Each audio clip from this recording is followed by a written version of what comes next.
What is up, everybody? This is Rick Adams. Alongside me is my partner, Jack Farris. This is J&R's PuckHouse. What's going on, Jack? How are you today? I'm great, Rick. Thanks for the nice intro. Jack Farris here, obviously.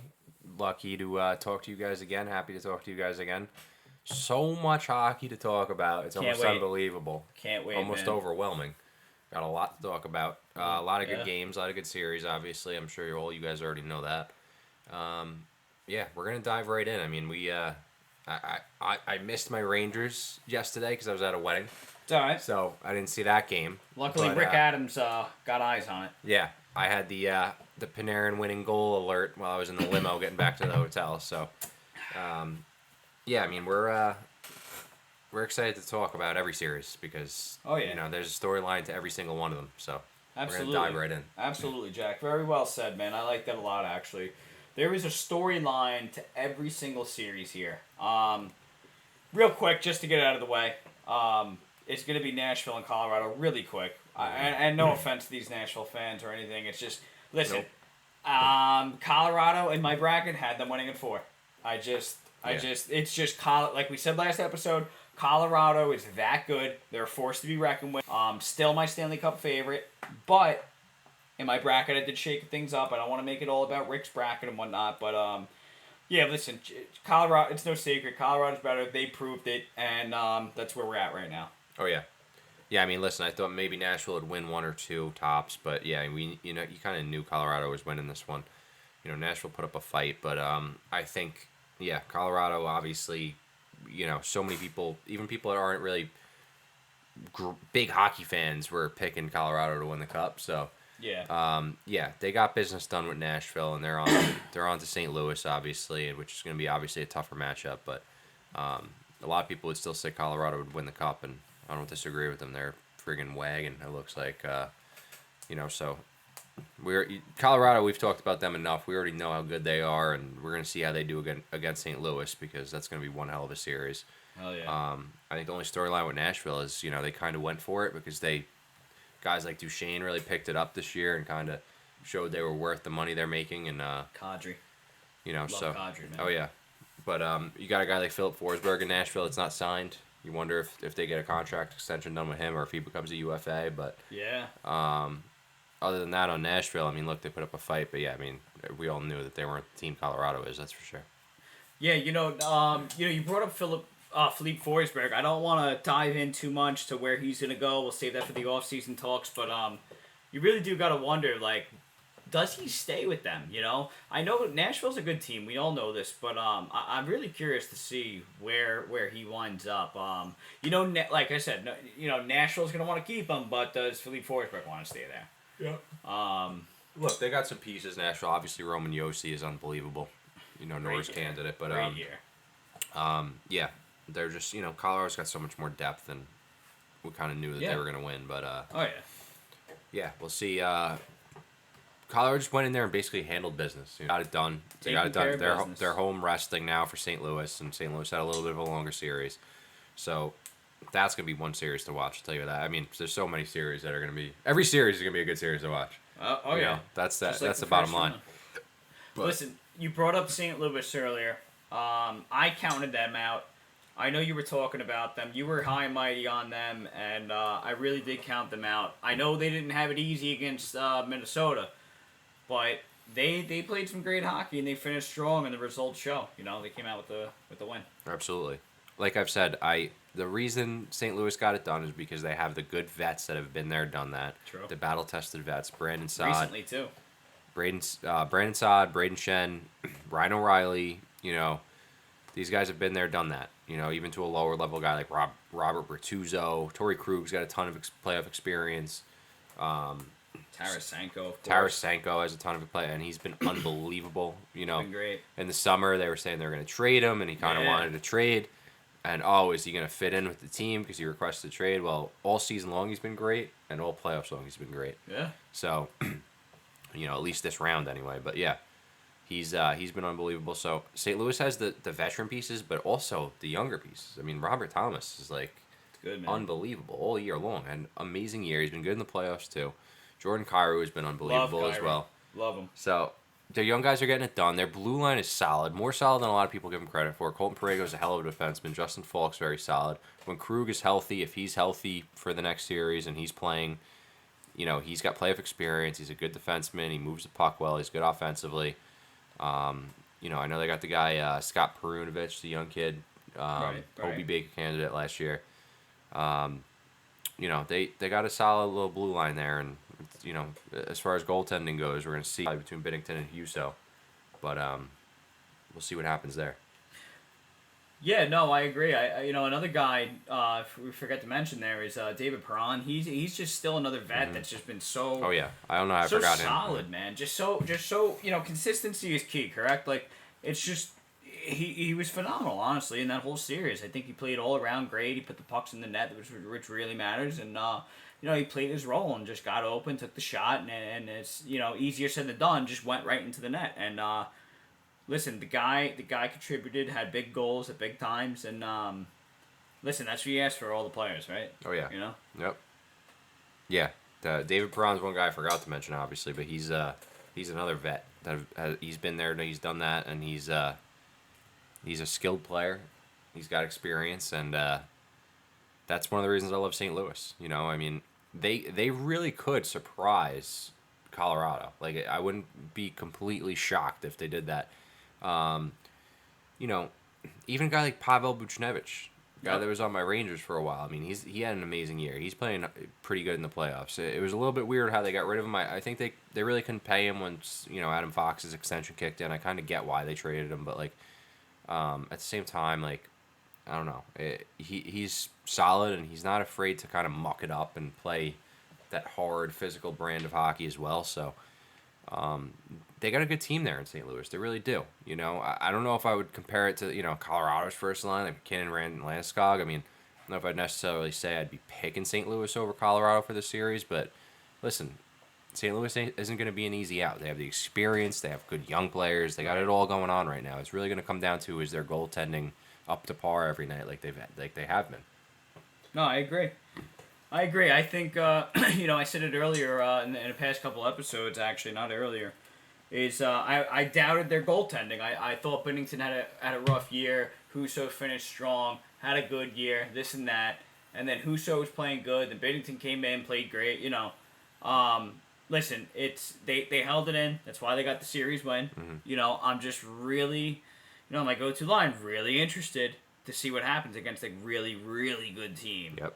Like the Colorado Avalanche. So, more to come and whatnot. But I just want to touch on Minnesota real quick. I think the future overall is bright. It's very bright there. If I was excited for a team in this upcoming offseason, next season, and whatnot, it would be the Minnesota Wild, just to see what moves they make. And, we'll save this for the offseason, just, see how the next season plays out, though. Yeah. Yeah, when it comes down to Minnesota, they have some good pieces, there's no doubt. But I think the thing that's going to hinder Minnesota is that they have so much dead cap space coming their way with the Suter and Parisi buyouts. And that's really going to hurt them, I think. They're not going to be able to just go out and sign a free agent that they want for big bucks or whatever. And they're going to have to re-sign Fiala. I don't know what's going to happen with that. I don't know if they want to sign him to big money. He's going to want big money. He's good. He's skilled. It's kind of weird, though. I've heard that maybe Minnesota doesn't really want to commit to him long term for whatever reason. So we'll see what happens there. Look, they're difference makers, Kaprizov, and luckily he's locked up for another 5-6 years. Right. But it's going to be tough because of the cap space situation in Minnesota. So Bill Guerin's going to have to do some juggling with the cap to figure things out, whether it's hockey trades or maybe moving it or something like that. But Minnesota's younger players have been very good. They've looked pretty damn good. Matt Boldy looks very good. He's scoring goals like crazy. He came right in, and he's had an impact since the day he's come in. The goaltending situation could get weird because it's Talbot, they threw him into a tough situation in that game. Is he your guy going forward? I don't know. Are they going to re-sign Marc-Andre Fleury? I don't know. Probably not. Right? I don't think so. The goaltending thing might be up in the air a little bit for Minnesota. But, they have some pieces. They're not in a bad place. I think you got guys like Ryan Hartman locked in for a couple of years. You got Joel Eriksson Ek locked up. You got Kaprizov locked up. You definitely got a solid little core there. But I think the thing for Minnesota that's going to make it tough is because they're going to have limited cap space because of those buyouts, and their flexibility in the offseason to make moves is going to be hindered by that. I agree. I mean, cap space is going to be a big move. I wonder if they make I wouldn't say a blockbuster trade, but just some trades to make that room. Do they dump them to Arizona? We could dive more into that in the off season. We could draw up whole scenarios and whatnot once it becomes the end of July and whatnot. But, maybe I'm focusing too much on like their cap space situation because I love that stuff. I love that too. For the listeners out there, I mean, if you want to talk about the series, I think Minnesota put up a great fight, but I just had a feeling St. Louis was going to win. I think St. Louis is more battle tested. No, absolutely. This series could have went either way. A lot of people picked Minnesota. They're a good team. They were good all year. But I just think that, St. Louis was just able to get it done. They were able to win those games, and their goaltending did what they had to do. The whole dressing Talbot instead of Fleury for that last game, I think was a little weird. I know Talbot played great down the stretch, Minnesota, and he had a pretty decent year for them. I know he's a capable goalie, and maybe the coach thought he owed it to him. But I do think it's strange that they throw him right in there like that when Fleury's been the guy. Right. You put him in a tough spot, a lot of pressure, but I don't know. Even if Fleury was in that, I think St. Louis probably still would have got it done. Yeah, I mean that was definitely questionable. I mean, you even reached out to me and said this is strange that they're doing that, and I don't think I was watching it yet, and I was like, really, that was super strange to me. I mean, that's the reason why you get a guy like Marc-Andre Fleury. That's why you traded for him, and like you could argue, oh well, he hasn't been hot and this and that, but I don't know, man. I think I think Fleury is a guy who's done enough compared to Cam Talbot. No disrespect to Cam Talbot, but I think Fleury is a guy that's proven himself and has all the accolades and milestones and whatnot to go, okay, you're going to start the game 7. Yeah, I agree. I agree with that, yeah. I mean, that goes with that. That's a big thing right there. You've played in game 7s, in the high-pressure games. That makes a huge difference. Not everyone has played in those games. Right. So being able to handle that type of pressure is a big thing. I mean, all these guys are professionals, but Fleury's been there and done that. So I don't know. Maybe it would have been the move to ride Fleury and see how he did. It doesn't really matter now. I mean, you never know what's going on in the locker room. Maybe Minnesota's coach thought he owed it to Talbot because he was playing well down the stretch, and maybe thought maybe Talbot would be on fire, fired up to play in Game 7 and give him the shot. But yeah, I mean, St. Louis got it done. I'm not surprised. They're a good team, so we're going to see what they do against Colorado, and it'll be interesting to see what Minnesota does in the offseason, I'll tell you that. I mean, not to dive into the offseason, like I said, but, Minnesota's going to have to do something now. They lost in the first round, and they got a solid core. They got a solid core of players, so what do they do? Do they make a move? Do they make a hockey trade? Are they able to sign a free agent? Do they have enough cap space? Who knows? What do they do with Fiala? Minnesota in the offseason will be an interesting team to watch, for sure. I agree, Jack. I agree. It's gonna be fun to watch, fun to see how it all plays out. You know what else is going to be fun to see and play out is how much farther does the Calgary Flames go? That's going to be real interesting against the Edmonton Oilers. I do think that Calgary does win it, but what if there's that odd special occasion for Mike Smith to play the best hockey he's ever played? And I don't want to hype up Mike Smith, no disrespect to him. He stood on his head against, a sneaky good LA Kings team last series there, last game, the Game 7. But I really think the only way for the Oilers to beat Calgary is if Mike Smith plays just out-of-this-world goaltending. That's the only way. I really do. Because we all know McDavid's going to play phenomenal. We all know it. The guy's a competitor, Yep. But the only way I see it, realistically, is if Mike Smith... Bless you. Bless you. Thank you, Rick. No problem, Jack. Allergies. A lot of pollen on the cars. A lot of pollen in the island here. Yeah. No, but seriously, I really do think that, I don't know. I think Edmonton could do it as long as Mike Smith plays out of this world. That's it. That's where I'm at. Yeah, listen, I don't think Mike Smith is the X factor here. I think with Edmonton, if they beat Calgary, it's going to be just Draisaitl if he's healthy. Hopefully, Right. If he is healthy. Him and McDavid just playing absolutely fucking bananas. You know what I mean? Yep. And just scoring big goals. If Calgary somehow finds a way to shut them down, they win. I think Calgary has the better goalie. I think Calgary has the better blue line. I think Calgary has some depth. I don't think Calgary's top line. No one, McDavid and Draisaitl. There's no McDavid Draisaitl on Calgary. Put it that way. Right. When you're talking about the top couple forwards on Edmonton, no one compares to McDavid Draisaitl. Any average hockey fan knows that. But I think when you're talking about Calgary and you got guys like Gaudreau that could score, you got Matthew Tkachuk, you got Lindholm, Mangiapane, Tyler Toffoli's been playing pretty damn well. Yep. Their blue line's pretty damn solid with Hannafin and Rasmus Anderson and these guys. So you even got and Markstrom's just an amazing goalie. And this could go either way, but I just feel like Calgary's going to win it. I think I could see this going to like Game 7 and Calgary winning. Yeah, I mean, it's the Battle of Alberta. Oh, boy, Alberta. Jesus, that's bad. That's a butcher on words right there, folks. Listen, I think it can happen.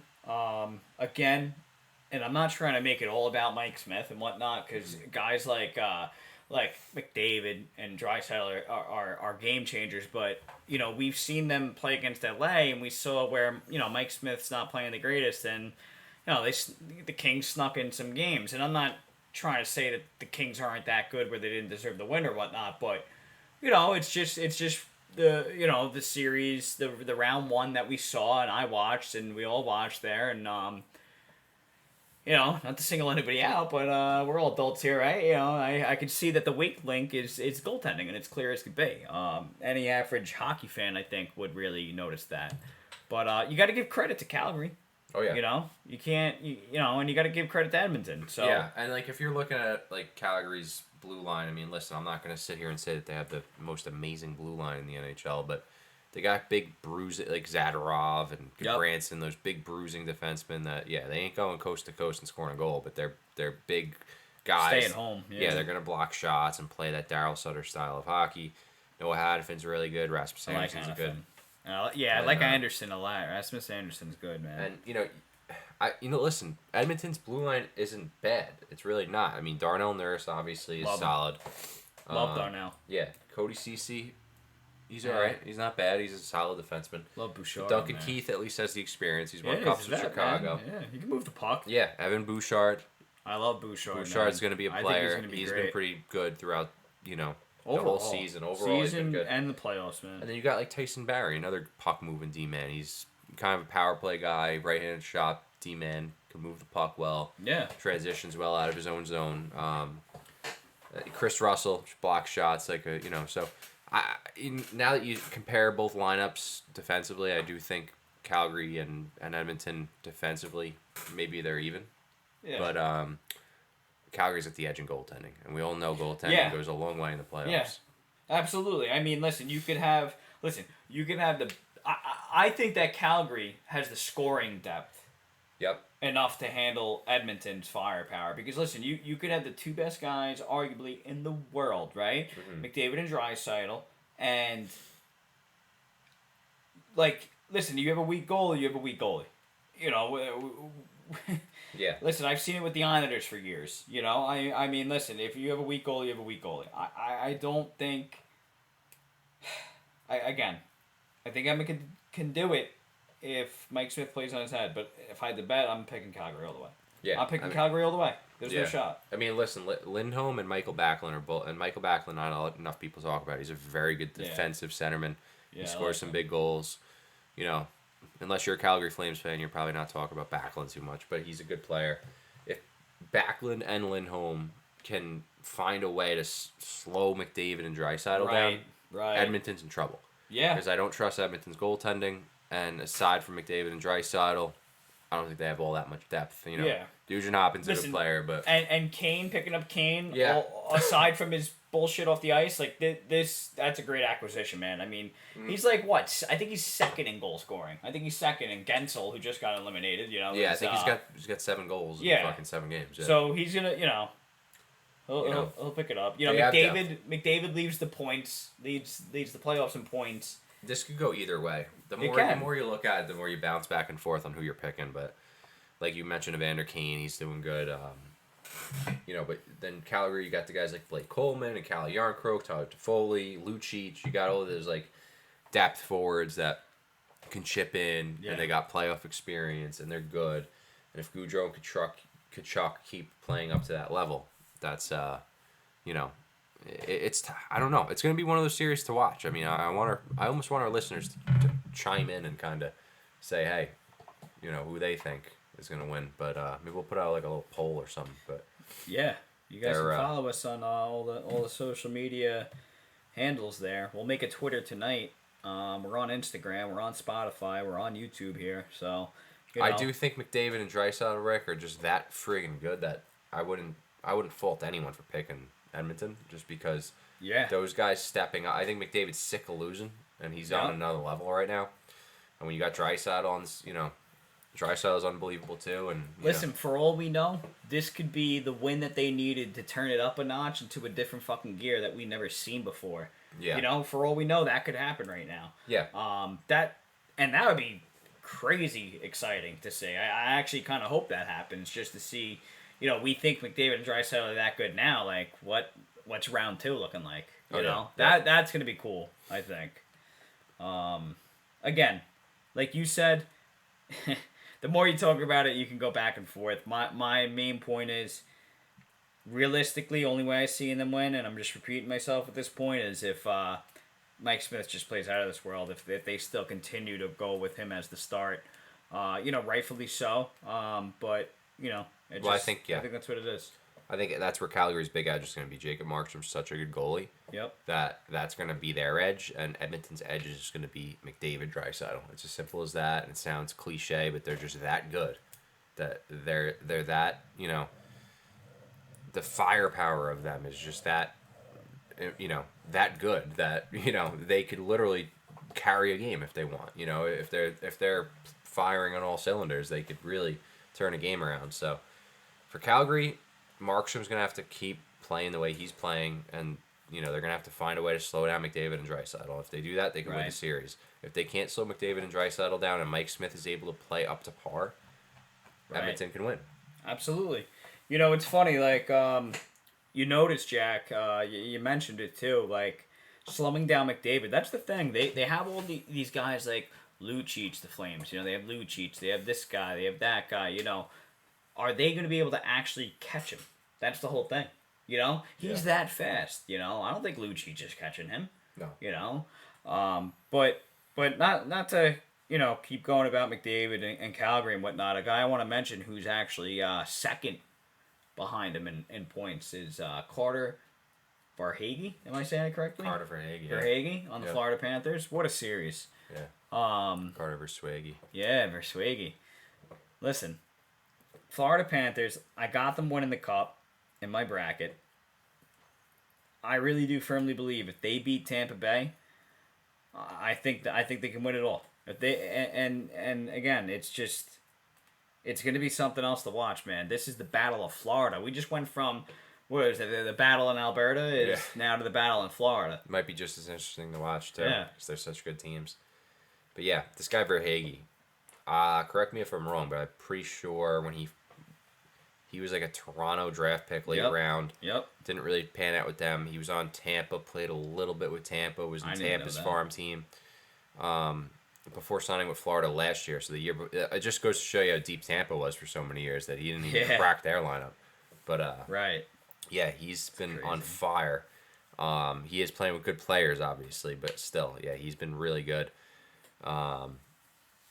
Florida's a force to be reckoned with. There's no doubt, and I got this thing for Tampa for some reason. Like I just, I feel like they're able to pull it off. Really, like John Cooper, Vasilevsky's unbelievable. So I'm like kind of on the Tampa bandwagon a little bit, unless they face my Rangers, obviously.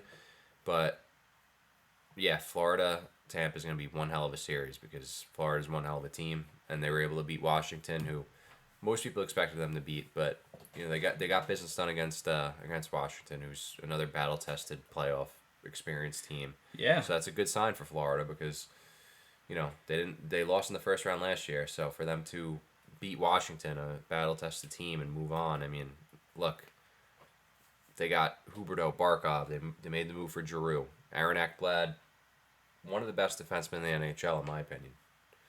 Big right-handed shot defenseman, can move the puck, he's physical.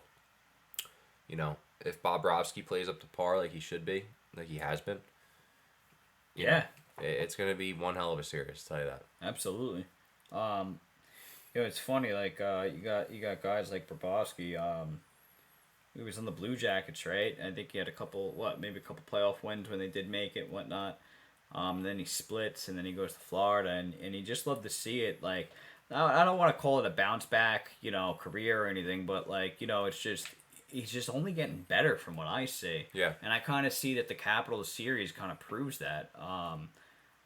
It's just you gotta love it, man. Just from a hockey player standpoint, like just seeing him do better. And I know there's rumors about him going to the Islanders and whatnot before he signed with Florida, and I'm just happy the way they are now. Not to bring them in, but you gotta give credit when credit is due. Florida Panthers beating the Washington Capitals. Ovechkin's having a great year. As we all know, probably gonna break. What do you think? You think he's gonna break the record? I think he will. I think so. I think he I will. do. Yeah. We'll get more into that in off-season talk, but no, again, listen, you got to give credit where credit's due. Florida Panthers, you got Barkov, Huberdeau, you got even Trocheck playing big. You got, Verhaeghe we mentioned, Aaron Ekblad. The list goes on and on, folks. You could argue this and that with defense and injuries and this, but Claude Giroux edition. Yep. We've said it before, kind of repeating ourselves, myself.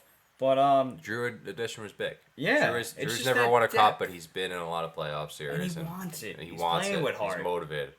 So yeah, Drew edition was huge. He scored a big goal for them too. So they're this is gonna be one hell of a series. I don't even know if I want to pick a winner yet. I mean, yes, I will pick. You know what? Jack Farris is going on record. I'm picking Tampa because I've been riding Tampa. I like Tampa. They're the champions. I just think they got it all together right now. I really trust that team. I don't blame you. I really do. I like Florida. I like a lot of guys in Florida. And I think Barkov and Huberdeau are two of the most underrated forwards in the NHL still. Right. And they, people still talk about them all the time, so they shouldn't be underrated, but I just think they're just that good that they just kind of get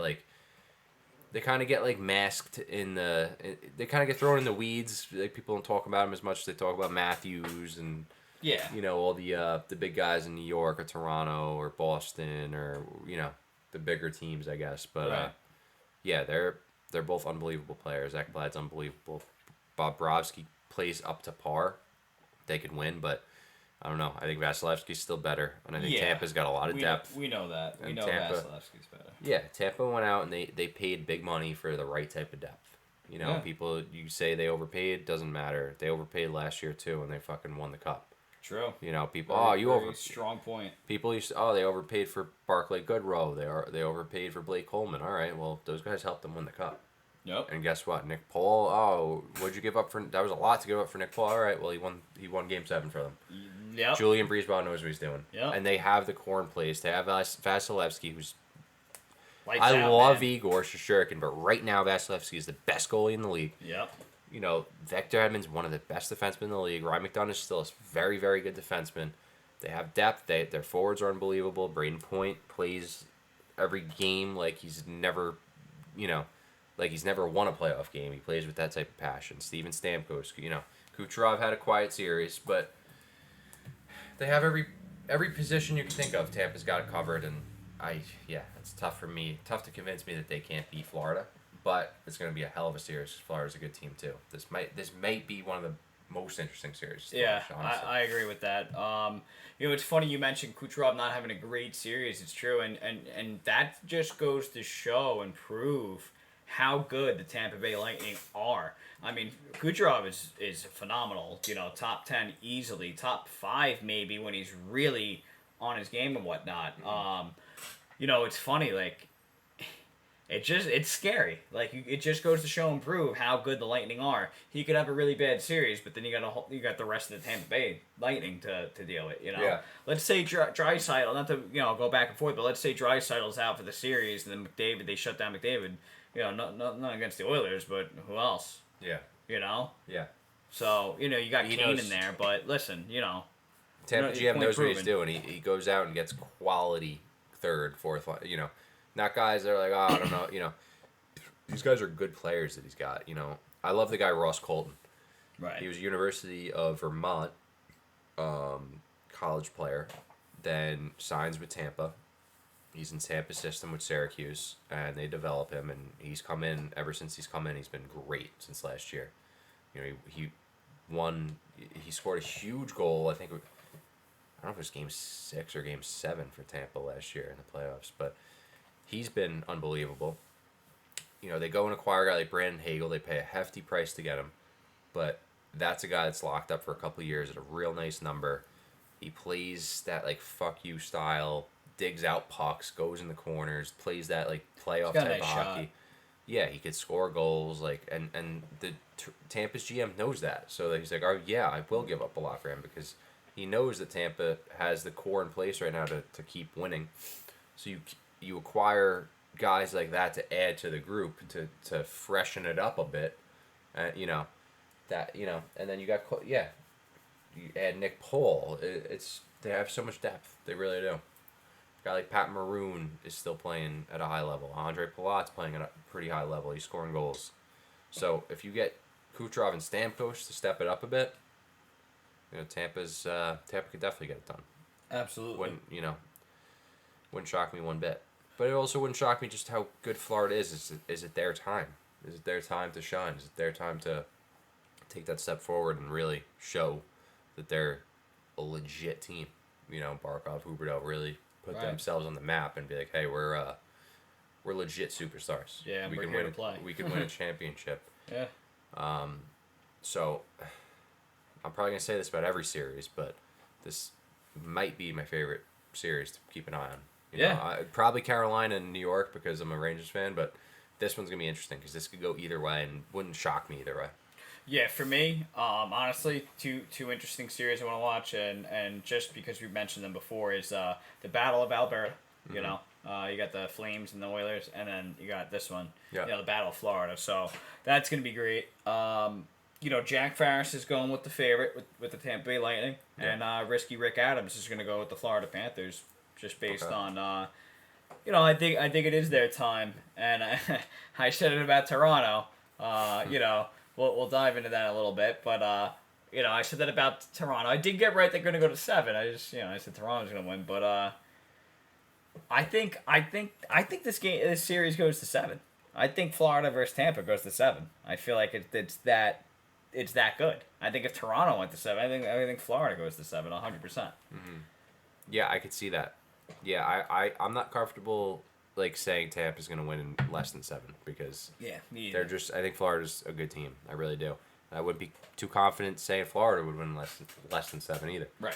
So that's a tough one. I mean, it could go either way, but yeah, I do think it goes 7. I think these are two really good teams, and they're both going to leave it all out there, and it's going to come down to the nitty gritty and who what Tampa's goalie plays team, better and what guy gets the the greasy goal in front and stuff. That's what it's going to come down to. So it's going to be one of the reasons why it's so interesting to watch. Hell yeah, man! I'm excited, man. We could go on and on. This is the best time of the year, folks. This is just something else.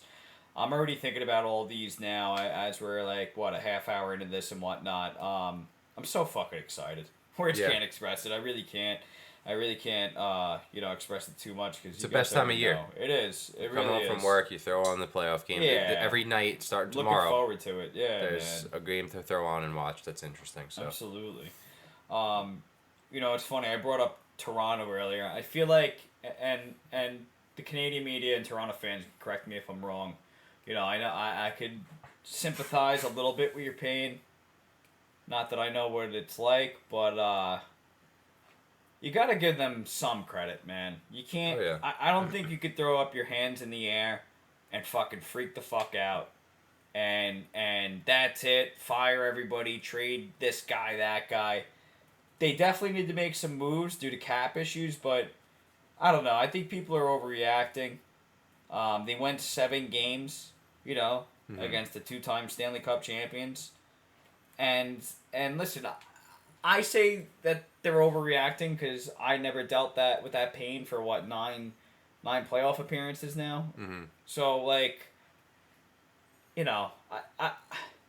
just think they're overreacting. They may need to make maybe a couple moves, maybe get rid of one of the core 4 guys.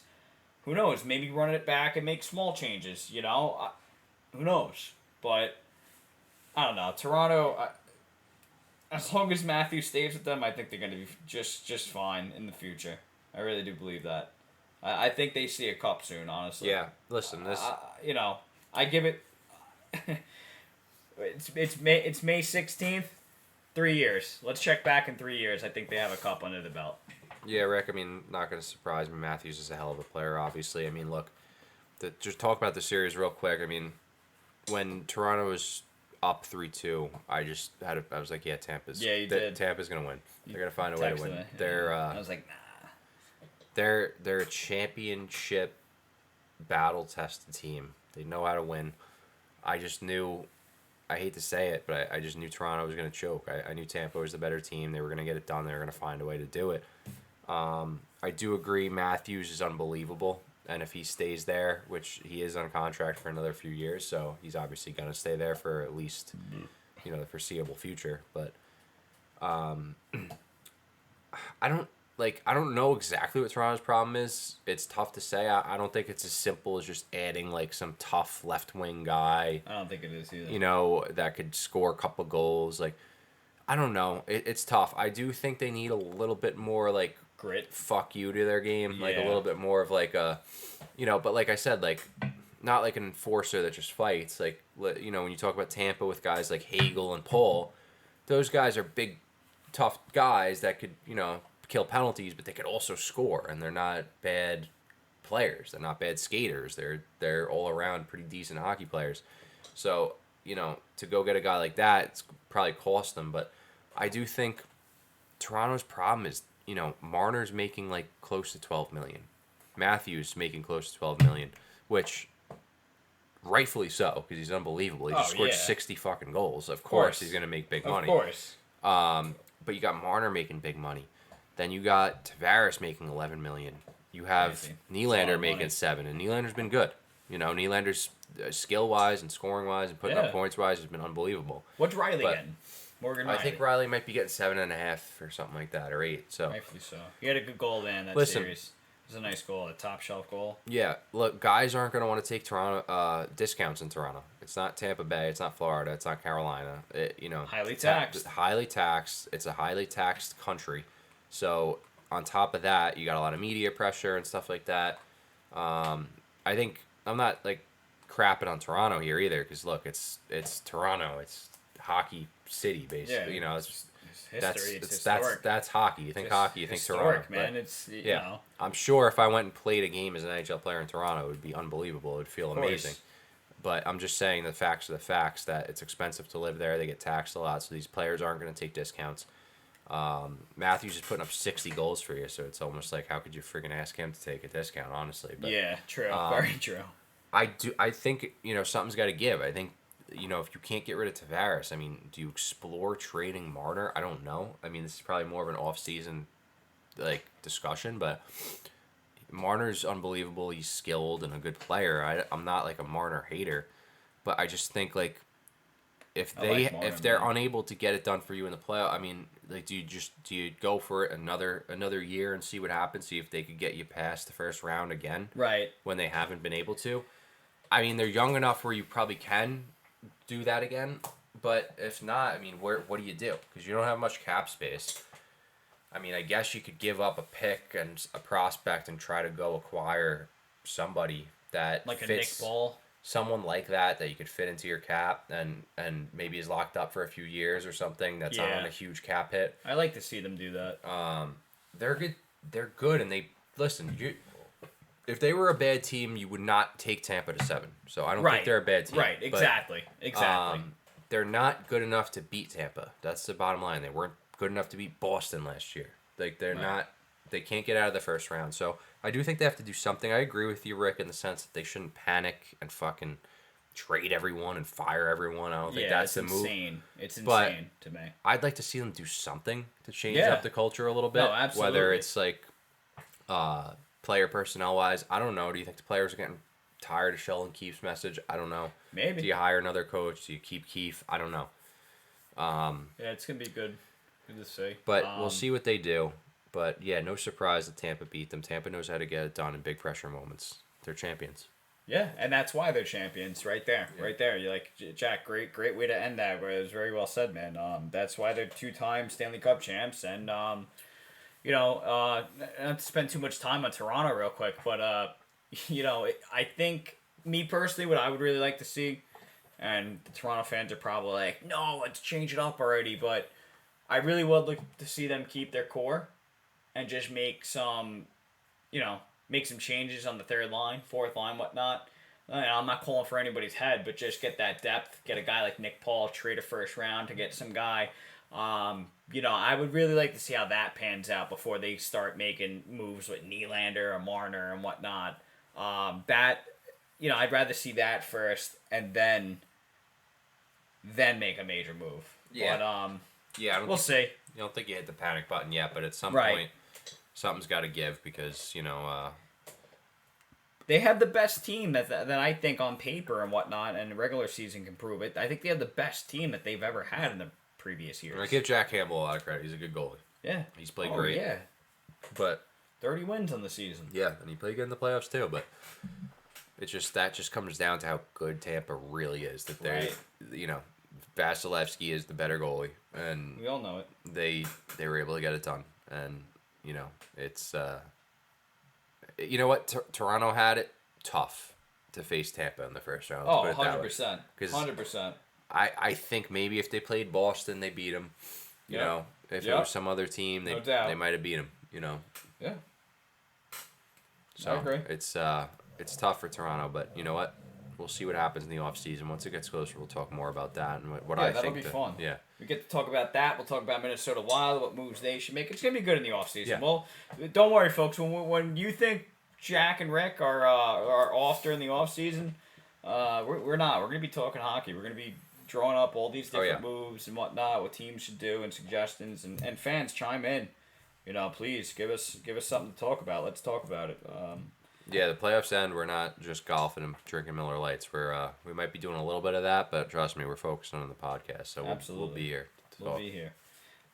Series I want to dive into. What am I saying? Is I guess we could wrap it up too. Is actually the New York Rangers in Pittsburgh. What a series, man! That was back and forth too. Another Game 7. I know Jack mentioned that he did not watch that Game 7, but Risky Rick over here did. And man, I'm as an Islanders fan. I was rooting for them, not only because I had them in my bracket. I had my parlay that hit. I had my Kreider, Gunsel, anytime goal scorer with the over 5.5 it was. I was rooting for them, and that's coming from an Islanders fan. The Garden's electric. It's no secret. And sorry, Pittsburgh fans. I fucking hate the Penguins, man. Just years of abuse. Yeah. It's just years of abuse. Fuck you guys. Fuck them.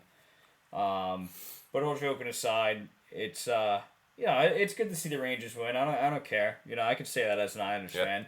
It's the part of the healthy competition and the competitive nature. Honestly, I think I'd root for the Islanders over Pittsburgh too. To be honest. Yeah, it's just listen. It's hey, Pittsburgh had their cups. They had their time. Fuck you guys. That's where I'm at. Where I'm at. I give Crosby a lot of credit for coming back for Game 7 because I'm sure whatever was bothering him quite a bit. But that just goes to show you what a competitor he is. Yep. But yeah, my Rangers got it done. Like I said, I was at a wedding, so I didn't get to see the game. But we got the alert that Panarin won it, so I was pretty pumped up. Made me want to drink even more and celebrate. But yeah, it was good to see. And now they're gonna go on and face Carolina. So before we dive into that series coming up, yeah, I mean it was a great series. It could have gone either way. The Rangers got it done. It's all Igor. Not all Igor, because there's so many players we could talk about that played so well. But without Igor, I don't think the Rangers won the series. So I like to give him that. I like that because what I was gonna say is that I thought he didn't play his best hockey, but he stuck in there strong enough to wrap it up, finish the series, take a day or two off, right, and then come back in. I think again, goaltending is what came down to it, because I really do believe that Shesterkin finished strong and just got the W at the end of the series. A guy I want to make note of is that I was mentioning it before, and I think it was on our first episode with the predictions and whatnot. Is a guy like Chris Kreider going to keep it going or burn out? He did not burn out. Nope. He kept the fucking flame on. He's been fucking awesome. He was lit the whole series. Yep. And he played fucking great, man. Yeah, he's been unbelievable. Ever since the beginning of this season when I didn't pick him in fantasy because I was like, he's inconsistent, and that was my mistake for thinking that, because he's just been unreal the entire season and the entire series. And right. He's a playoff player now. Sure He's is. got playoff experience. Big boy, too. He's a big boy. He could score goals, greasy goals. He's got speed. He's been an X factor for them, 100%, Rick. 100%. That's not the first No person doubt. I thought of, to be honest, because I'm so focused on how good Igor has played. But yeah, he's been lights out, no doubt, and onto a lower level than Kreider. I know Kreider's scoring the big goals for them and stuff, but Ryan Lindgren has been an absolute warrior. For them. Like him. Not enough people talk about him. He's been a warrior. He's blocking shots. He's just doing whatever the fuck he has to do. Doesn't matter, Yep. So really loving the way Lindgren played for them, and yeah. Listen, There. Another guy, and I said it maybe the last episode, is Andrew Kopp, man, +4, right? He's got 7 points in 7 games. You gotta love it. I mean, they gotta be happy. Management has to be happy about that. You acquire a guy at the deadline. He's playing fucking out of this world. Fucking, he's a two-way guy. He's able to really honestly do it all. Check, defend, fucking put the puck in the net when he needs to. He plays positionally good. I'm not gonna go down a whole fucking script here, but it's just it's something else, man. It's got to be the best feeling, and definitely contributed to the series win for sure, no doubt about it. Oh yeah, absolutely. Just very smart pickup by Drew. I love Andrew Kopp. He's a good player. I like it. Only thing, I don't know if we're gonna be able to afford to re-sign him. Hopefully, Right. might not be able to, but we'll see with that. I think that'd be a smart signing if we could fit him in somehow. I think so. He plays that Ranger hockey. Oh yeah, but yeah, he's been a difference. Look, I love this Rangers team this year. Everyone is kind of doing their job. No one's really not doing their job. No one's falling behind. No one's playing cold. So, Kopp is an example of that, and yeah, I'm excited. I mean, that was a tough series against Pittsburgh, but they got it done, and now they got to go face a Carolina team who, doesn't have the injuries Pittsburgh had, and they just beat Boston, who's a good team, and we all know how good Carolina is. Right. So it's going to be a real good series, and if you want to dive into that a little bit, Rick, get your opinion on it. Yeah. Listen. It's funny, man. I think Carolina can beat the Rangers. I think it's possible, but I do think that the goaltending for the Carolina Hurricanes will be their downfall. I mean, Freddie Anderson's still not back.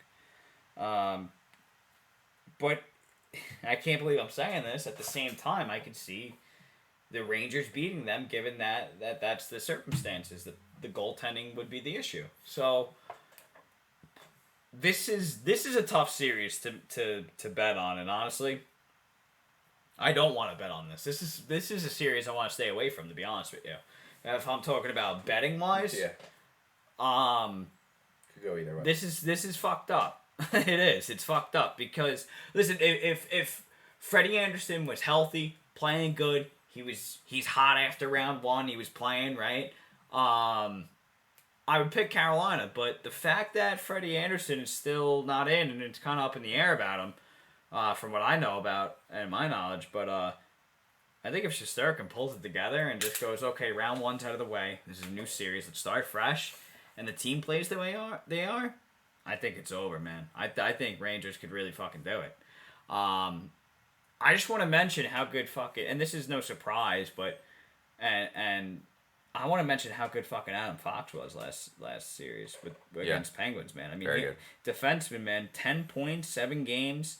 He's at a 0 for a plus minus. I think it's a bullshit stat anyway, but to like 50% of it, I take it into consideration. But you could argue that some goals against was his fault, and as a defenseman, you don't need him to score goals. You need him to fucking, whatever. But listen, he's a key part. Guess who passed the puck to Artemi Panarin for the game winner? Winner. It's Adam Fox. Yeah. So you want to argue, oh, he has to play defense. He's the defenseman, but guess what? He plays that offensive aspect, right? Smart. He's a poised kid. Look at that. Yep. Look at that. Assist on the game winner. Yep. So that's all I'm gonna say. 100%. He's poised. He's smart with the puck. He doesn't panic under pressure with the puck. He's an unbelievable player. There's no way around it. This is going to be a tough series. There's no doubt, because Carolina's good, and Jacob Slavin's really good, and Tony DeAngelo's been on fire, and Brady Shea and Brett Pesce are another underrated D pairing that are very, very good. I think my Rangers could definitely get it done. Full transparency, but it's not going to be easy. I think it's going to be a tougher series than it was against Pittsburgh. But, the more I look at Carolina's roster and the Rangers roster, I almost think the Rangers might have more depth than Carolina at forward. I really do. I believe that. When you look at, I don't know if Goodrow's going to come back or not, but if Goodrow comes back, then you got, like you said, Andrew Kopp, and you got these guys in the bottom 6 that could play. They can. Frankie Vetrano and these guys. Vetrano was out of this world. That's another guy I forgot to mention, man. I think for the Rangers, he played great. Yeah, it's going to come down for the Rangers with, it's going to come down to Zibanejad and Panarin and Kreider to play at the level that they've been playing at. And I think they can. And I think if they do, that's going to be the difference maker. Yeah. It's true, man. It's all facts. Because Carolina's first 2 lines are very good too. You got Aho and Svechnikov and Teravainen and Trocheck and these guys, and the younger guys like Nikosh and stuff like that. So if they step it up, it's going to be an interesting series if those guys play at the pace that they've been playing at. Right. And then New York, the Rangers, if they keep playing at the pace that they play at. Jack's a little tired over here, folks. Yeah, he's got a case of the yawns. It's all good. We can cut that out. I tried to sneak a yawn in there. Long wedding last night. Been out, but trying to recoup here a little bit. But speaking of Carolina, and you mentioned Aho, did you see that hit that McAvoy, I think it was, that hit Aho? Yeah, he leveled. My God, that was a beautiful, clean hockey hit. I don't care what anybody says. That is, oh man, you gotta love that. McAvoy leveled him. Playoff hockey, fucking, you gotta love it. Credit to Aho, he got right back up after. Yeah, man. Yeah, I thought he was done, to be honest with you. I really thought that was like, oh fuck. Yeah. That was something else, man. Seriously. It's funny. I mentioned last series with Carolina and Boston, player to watch would be Nino Niederreiter. I don't think he burns out. Speaking about guys that don't burn out, like me. No, I'm just kidding. But like Kreider. I think Niederreiter. I really do think that he is playing probably the best hockey of his career.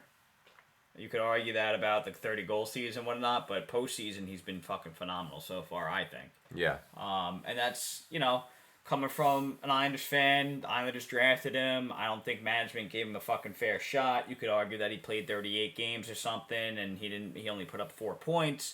And you could argue that he was a bust. Well, guess what? They traded him, or he signed with fucking Carolina, and then he puts up 30 goals.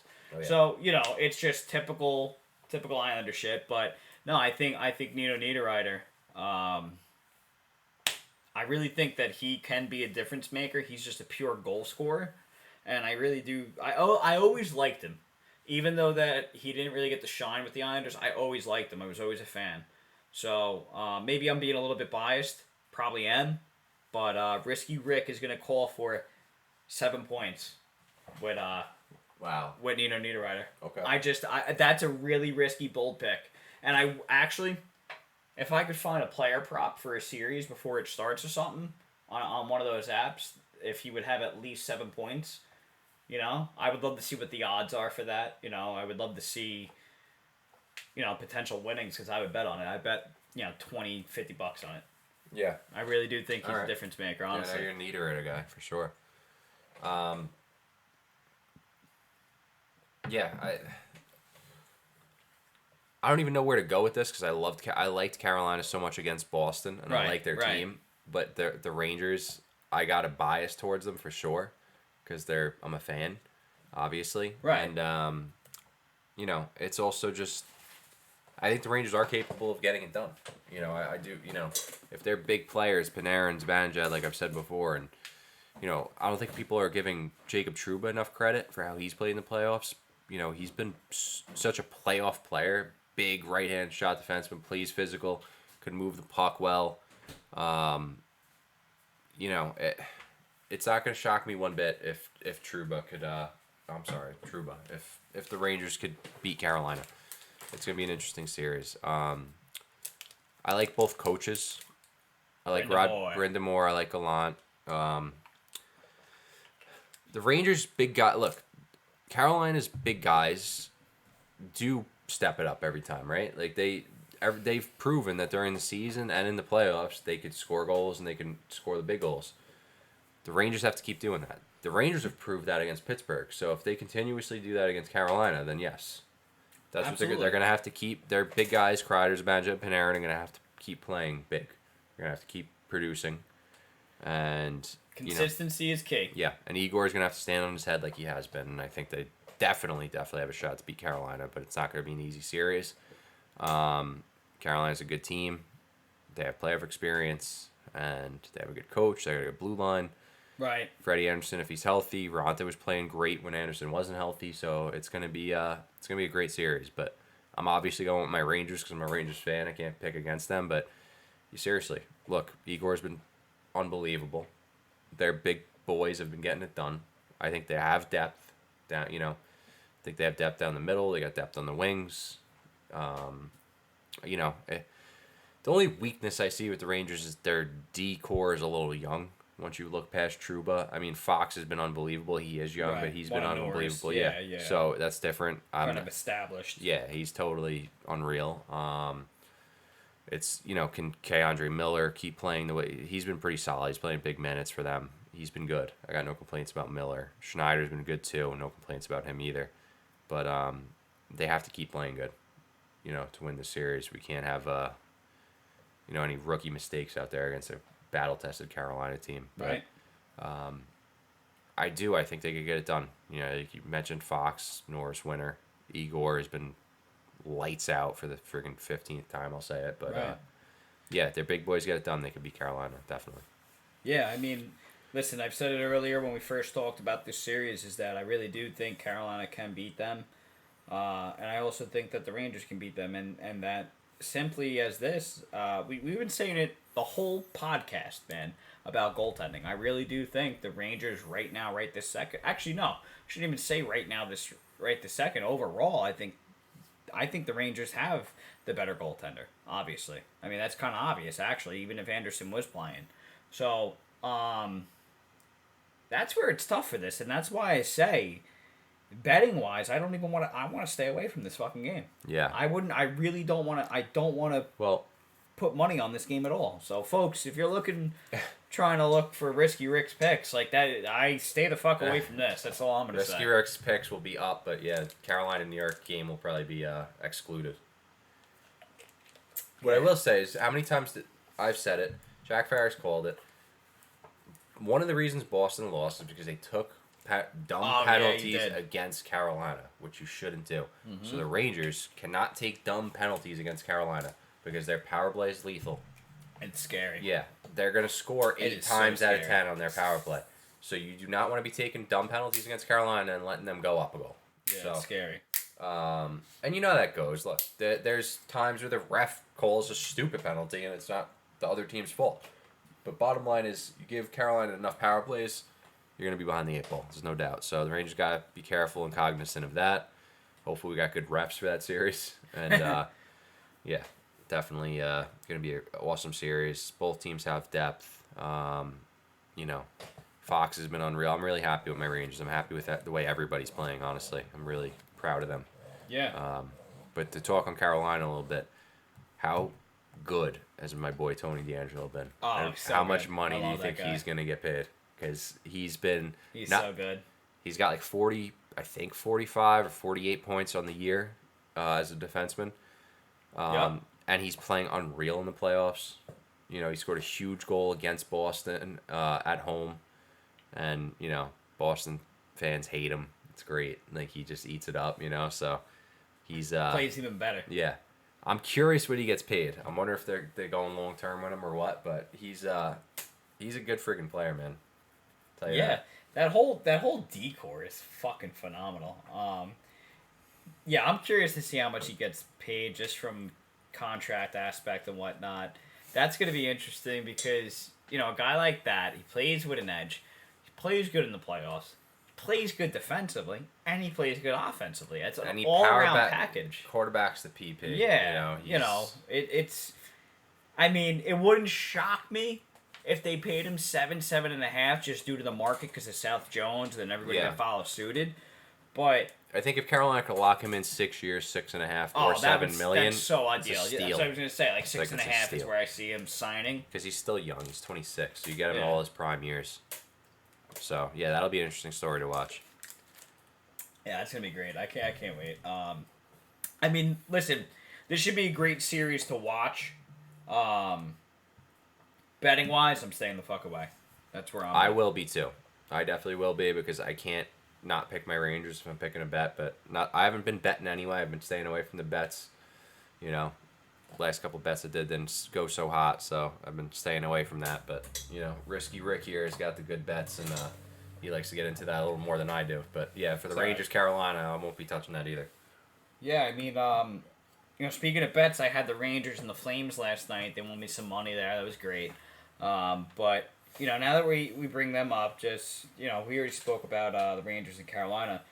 You know, the Calgary Flames and Dallas, man, fuck, man, what a great series. That's a great series, man. That's, and I'm sorry to Dallas, man, because I want to apologize because I counted you guys out. I almost Me as too. bad as Nashville. Ottinger is so good, and he really held it down. The fucking anchor is what I would like to call him. Bright future ahead of him. I was saying to you earlier. I think Dallas, if they were a team that was, you know, if there was teams you could ask me who do a quick rebuild and then back in the playoffs, I would say Dallas. I mean, if they build around Ottinger in the next, you know, 3 years, I could see them back in the playoffs easily. I think they're going to have issues with Seguin and Ben. Yeah. And I know Ben scored that Game 7 goal, and you know, I'm just, you know, I think if they could maybe get another free agent, sneak a pick in with the draft, get a good guy.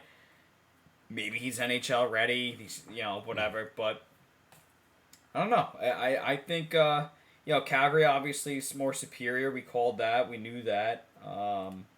But Andre's just unreal, man. I have to give it to him. Gotta give it to him. Absolutely. Yeah, he's a young goalie coming in. He was playing amazing.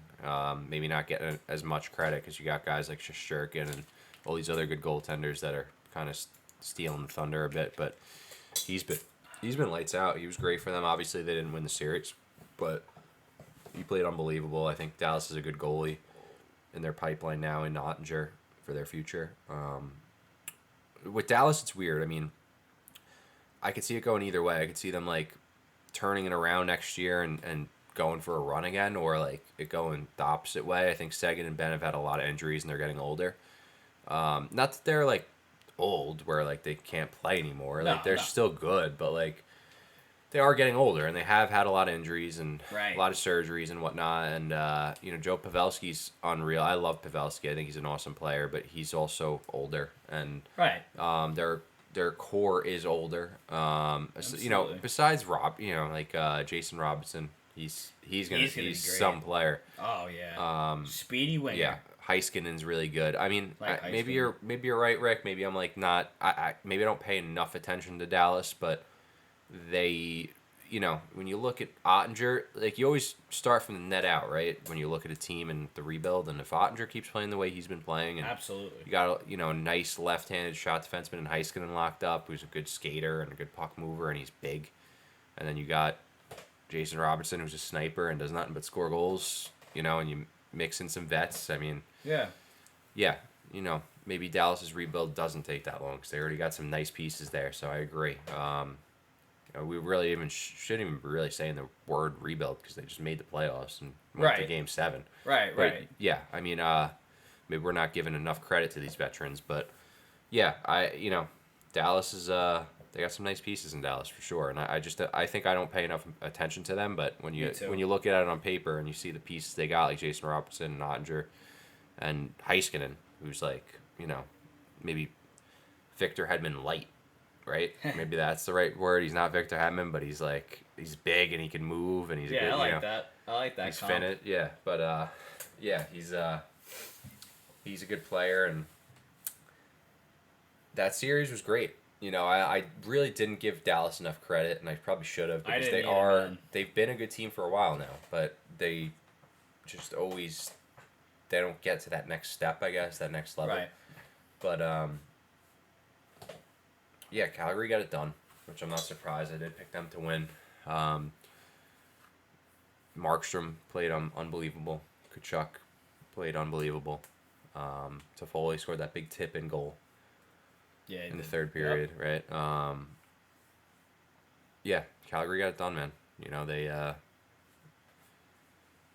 They're a really good team, and it's tough to count out Dallas, but Calgary was able to just go in there and handle business. So Yeah, I mean, listen, it's just becomes down to really, again, kind of like Colorado and Nashville, and I don't want to compare Nashville to Dallas.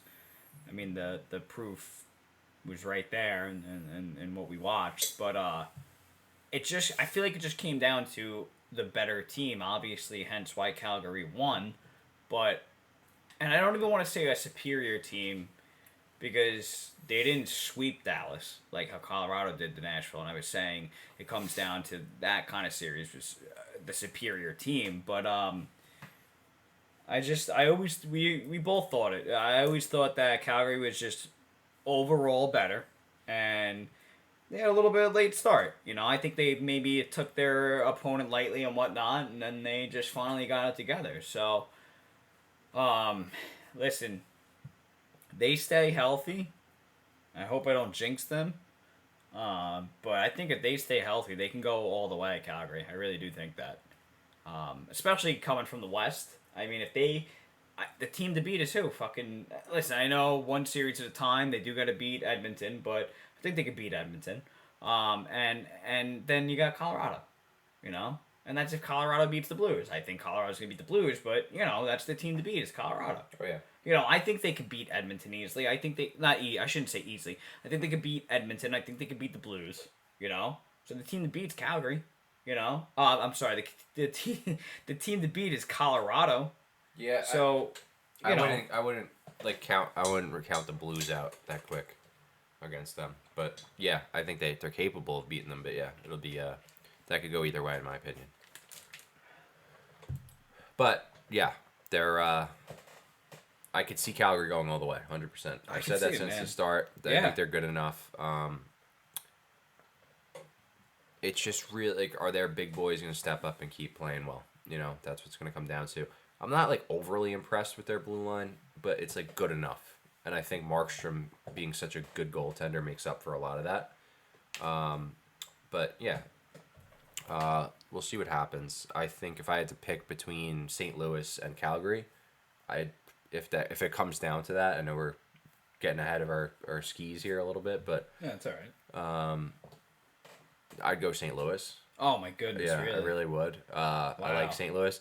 I don't think like Wow. I love Markstrom I'm as a surprised. goalie, but I like St. Louis's blue line better, and St. Louis may have a little more depth on offense. As much as I love Matthew Alright. Tkachuk, I don't know, but like then it's so hard. This is why we do these podcasts because it's like you go back and forth and Hell yeah. You Tkachuk could and analyze all day. Tkachuk and Gaudreau are just both friggin' superstars, and it's I don't know. I don't even know if maybe Jack Farris takes that back. I don't know. I don't even know if I want to make that bold pick on the podcast. I might have Risky Rick edit that out so I don't get burned and you guys are yelling at me. But yeah, Calgary's a good team. I like them. I think the only thing that's a little bit questionable is their blue line, and I'm not even crapping on their blue line because they're good. I think they're good enough, but they're just not elite, I guess. Okay, fair enough. Will that be their enough. downfall? I don't know. Maybe Markstrom makes up for that. But yeah, no, Calgary's a good team. Their forwards and their goalie is unbelievable, and trust me, Calgary. I think Calgary does have enough to get it done. Wouldn't be shocked if they're in the cup final. Yeah, I mean, shout out to my boy Bear. Like he said, man, it's I said in the past episodes, I laughed at him when I asked him 2 weeks into the season, who do you think makes it to the cup and or wins, and he goes to Calgary Flames, and I laughed it off. So, and look where we're at now, and I'll probably mention that for the rest of the playoffs, and maybe even into the off season about that scenario because it's just funny. It is. But yeah, I mean, I don't want to get too ahead of ourselves about what if Calgary played St. Louis and this and that, but we'll have to wait and see, folks. It's gonna be great. It's gonna be fucking phenomenal. That's the word I want to say, because the next two series, and I said it earlier, I can't wait to see the Battle of Alberta and the Battle of the State of Florida. That's must watch hockey, man. It's must watch hockey. Oh yeah, 100%. Couldn't have said it better. Battle of State of Florida and the Battle of Alberta. I don't even know which one's better. The best part about it is you're going to have the late game of Battle of Alberta to stay up to, so while you're trying to fall asleep at night, you could flick that game on. And that's what I love. At night when you're panicking, you can't really go to friggin' sleep because it's like 12:30 and it's in overtime, and you can't really go to bed because you want to watch it, but you're exhausted. You're going to have to stay up and watch it. But, yeah, the Battle of Florida is going to be great. Carolina and New York is going to be great. All these series are going to be great. We got through the first round, guys. We spoke about the first round. We asked your opinions. None of you guys answered us, so thanks a lot. But just kidding. Thanks for nothing. Yeah. No, but we all gave our opinions. Jack Farris was right about most of them, right? I think I was right about a lot of my picks. But pretty sure. St. Louis. Pretty sure. The Rangers, obviously, I had to pick them. But Tampa. I think I got you in the Tampa-Toronto. You did. Yeah, and you got me with Minnesota and St. Louis. Yeah. I think we're about even. Yeah. I think we are. Yeah. I picked Calgary, too, though. I knew Calgary was going to I picked Calgary. I picked Colorado. Yeah, I picked Colorado, too. I think I might have picked LA over Edmonton just for fun, which was kind of stupid. I picked Edmonton, 100%. But, yeah. Yeah, so it's going to be fun. It only ramps up from here. It only gets more fun from here in the second round, and obviously as we get closer to the cup. But second round gets even more fun. So speaking about this, the picks, who do you got? Let's hear it before we end this. What do you got? All right, we'll go series by series, I guess, right? What do you got? What do you... Tell me all four right now. Well, I got Rangers over Carolina because I'm a Rangers fan. I can't pick against them, and right. I honestly Rangers. I do believe Rangers could beat Carolina. I really do. I think they're good enough. I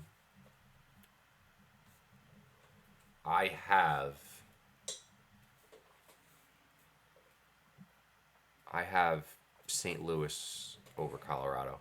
That's going to be Jack Farris's bold pick, and I might regret that one because I know Colorado is good, but I'm just rolling with St. Louis. I like them.